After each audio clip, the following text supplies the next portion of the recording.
भाई आपका मुतालबा क्या है भाई, किस लिए खड़े हैं आप?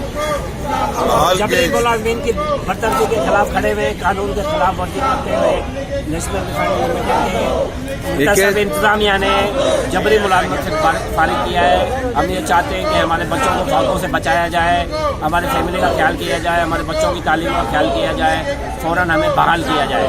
ये केस क्या करप्शन के इल्जाम में निकाला है, किसी चीज में निकाला है आपको?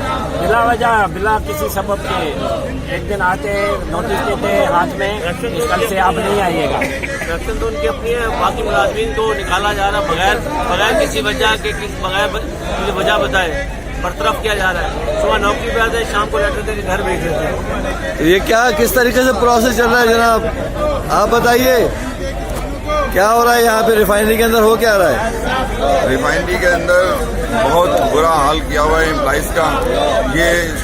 इसकी शुरुआत हुई जून 2005 से, जब ये इदारा काली करप्शन के थ्रू प्राइवेटाइज किया गया।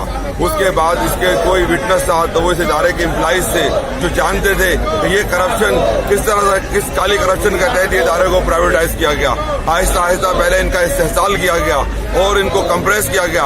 आखिर वो वक्त ले आया गया कि इन मुलाजमीन को जबरी बरतरफ किया गया, बगैर किसी वजह के, बगैर किसी चीज के छोटे छोटे इल्जाम लगा के बरतरफ किया गया, ताकि इनके विटनेसेस, इनके लोग ये खत्म हो जाए कि इनका काली करप्शन का कोई नाम लेने वाला बाकी ना रहे।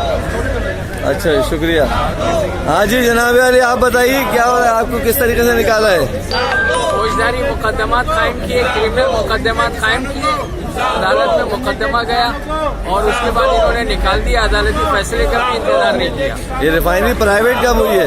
ये प्राइवेट 2005 में हुई है और प्राइवेट होते वक्त ये प्राइवेट नहीं हुई, बेची नहीं गई, ये तो हदिया की गई है। ऐसा मालूम होता है कि हदिया की गई है।